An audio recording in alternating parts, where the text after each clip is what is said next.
Face the Strange. Chapter 2. Dally sat in the common room of Ravenpaw, sketching a picture of Hiei and thinking of his kiss. Suddenly, she looks up at the fire in front of her and a face appeared. Ah, Satan! The fire turned blue like water, but it was fire, and the eyes wee yellow. Piss eyes. Hello, said the fire. Mom? Asked Dally. Just then, Mystique came out of the fire. She was naked, but she didn't have nipples. Now that you are a wizard, I can give you my powers, said Mystique. Is that how that works? She handed me an orb, and suddenly the room turned colors. All of the colors. Ah! Screamed Della. She was in a lot of pain and suffrage. Then Mystique disappeared, leaving Dally with a belt with an X in it. She was now a mutant. Dally could feel a new rush hour of power in her organs. Might want to get to the bathroom then. She tried it out and turned into a bat. Well, I could already do that, because I'm a vampire, lol, she thought to herself. So she tried it out again and turned into a demon chaos chow. A little spiky ball was above her head. Oh my fucking Christ, she said. I can turn into whatever I want with Mystique's powers. She pulled out her BlackBerry and texted Hiei. Hiei, I am a chow! He came right over. She turned back, though, because it would be creepy if they kissed and he came over. It was really cool. Wow, like you're just... I have the power to change myself. Gonna make out with some hunky boys. He wanted the powers too, so he asked the fire, Can you give me those powers too? This guy's got his mind on the right thing. Come over, the girl you like can suddenly turn into, like, different things, and there's the face of a Satan demon in the fire. Give me powers. No, Mystique showered. You are not my daughter, and therefore I cannot pass the power on to you. However, if you get married, you will be my son, so we can do it then. You know what that means, Hiei said. If we get married, I can have the powers. She literally just said that. But suddenly Dally began to think of the other guys in her life. That there was Edward. He had Bella, but he said something out liking her on the trolley. And there was Shadow, who looked at her like, I like you. He loved Hiei, but she liked the others. I don't think so. I have cold toes, said Dally, and she ran away crying.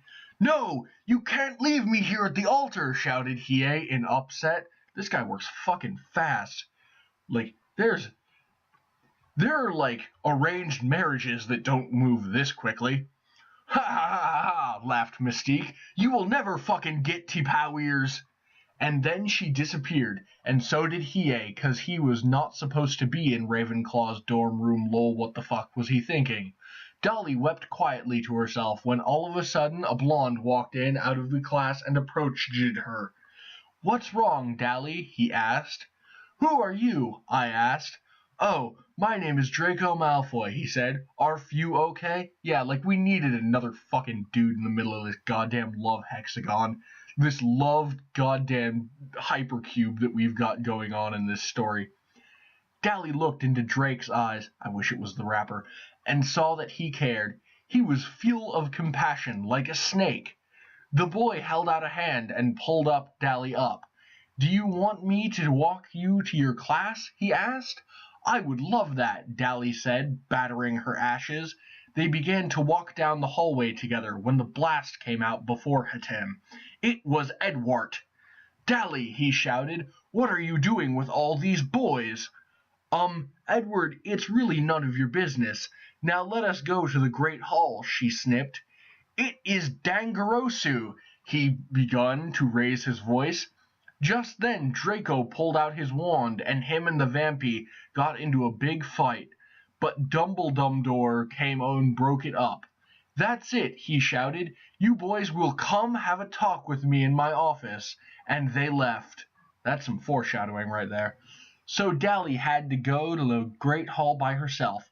But then Shadow came and joined her. What is a pretty girl like you doing all by herself in the Great Depression all alone? He asked her. That's a fucking sentence. Well, Hiei is being an asshole, she said, and cried again. Shadow put his paw on her leg and massaged her, caressing. It's okay, he said. It's okay.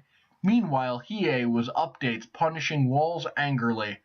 Why did I hurt her? He asked himself, and then he thought of a soluble. "I will win her back," he said. Meanwhile, Edward and Draco were upstairs in Dumbledore's house. They were sitting on the bed because he said they were out of cars. Oh, chairs. Out of chairs. "What do you think your punishment should be?" Dumbledore asked, pacing around as he was wearing a black t-shirt and ripped Hollister jeans that showed off his muscles. Edward gurred. His senses were tingling that something was not wrong. "So do you have, like, reverse spider sense, dude? Like, everything's all right. I've got a fuzz in my head." Suddenly, Dumbledore put his hands on bots of their legs and said, "I can think of something." "OMG, you faggot!" Draco screamed. He tried to run, but he could not.